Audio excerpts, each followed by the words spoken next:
Amazon जंगल कैसे बना? अगर आपको लगता है कि अमेजन जंगल हमेशा से ही ऐसा था, तो निश्चित ही आप गलत है, क्योंकि एक समय अमेजन जंगल पर फ्लावरिंग पौधे की जगह नॉन फ्लावरिंग पौधा का कब्जा था।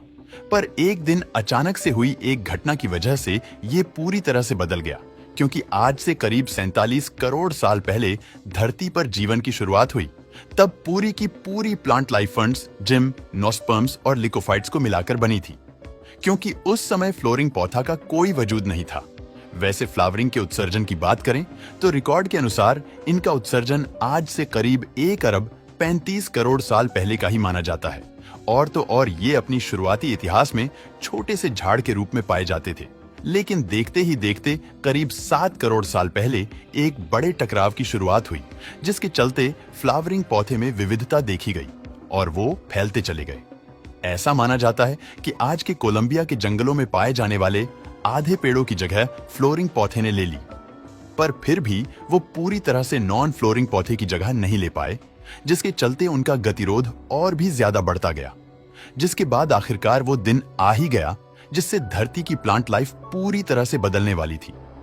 क्योंकि जब आज से लगभग 6 करोड़ साल पहले मेक्सिको के तट से टकराया, तब उसने डायनासोर समेत बहुत से जानवरों को तो मारा ही, साथ ही नॉन फ्लावरिंग पौधे को भी तगड़ा नुकसान पहुंचाया। और वो इसलिए क्योंकि एस्टेरॉयड के टकराने के बाद धरती पूरी तरह से डस्ट के गुबार में ढक गई,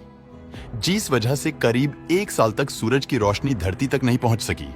हालांकि इस सब के बावजूद भी जहां डायनासोर जैसे जीव पूरी तरह से विलुप्त हो गए, तो वहीं पौधे के ज्यादातर ग्रुप जिंदा बच गए, क्योंकि लगभग हर प्रजाति के पेड़ों के बीच कई सालों तक धरती के बेहतर होने का इंतजार करते रहे, और जब उन्हें धरती की कंडीशन बेहतर मिली, तब वो उन्हीं बीजों के जरिए दोबारा ग्रो कर गए,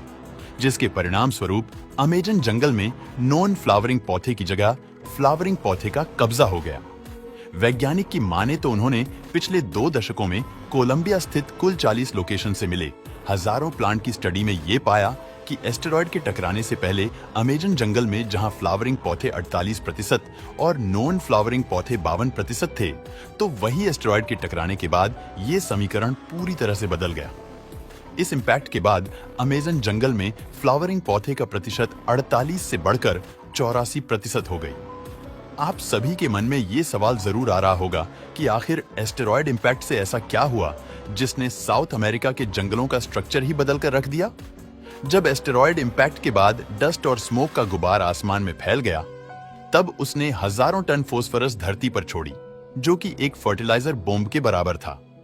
अब जहां ज्यादातर फ्लावरिंग पौधे फर्टिलाइजर्स के साथ तेजी से ग्रो हो जाते हैं, तो वहीं लगभग सभी नॉन फ्लावरिंग पौधे कम पानी और लो न्यूट्रिएंट एनवायरनमेंट में ग्रो करने के आदी होते हैं, जिस वजह से इस रेस में फ्लावरिंग प्लांट बाजी मार लेते हैं, क्योंकि इस काम में डायनासोर ने भी अहम योगदान दिया था। जी हाँ, क्योंकि जहां एस्टेरॉयड इम्पैक्ट के पहले धरती पर बड़े बड़े डायनासोर हुआ करते थे, तो वही इम्पैक्ट के बाद ज्यादातर डायनासोर विलुप्त हो गए थे, जिस वजह से नॉन फ्लावरिंग पौधे के बीच डिस्टेंस बढ़ाने और उन्हें घने होने से रोकने का काम लगभग खत्म ही हो गया था। और ऐसा इसलिए क्योंकि बड़े बड़े डायनासोर ही इन पेड़ों के बीच गैप मेंटेन करवाते थे और इन्हें घने होने से रोकते थे। अब जब एस्टेरॉयड इम्पैक्ट के बाद बड़े डायनासोर थे ही नहीं, तब इस दुनिया के ज्यादातर जंगलों और खास तौर पर अमेजन जंगल में मौजूद फ्लावरिंग पौधे तेजी से बढ़ते जा रहे थे। दोस्तों, वीडियो पसंद आता है तो लाइक और शेयर करें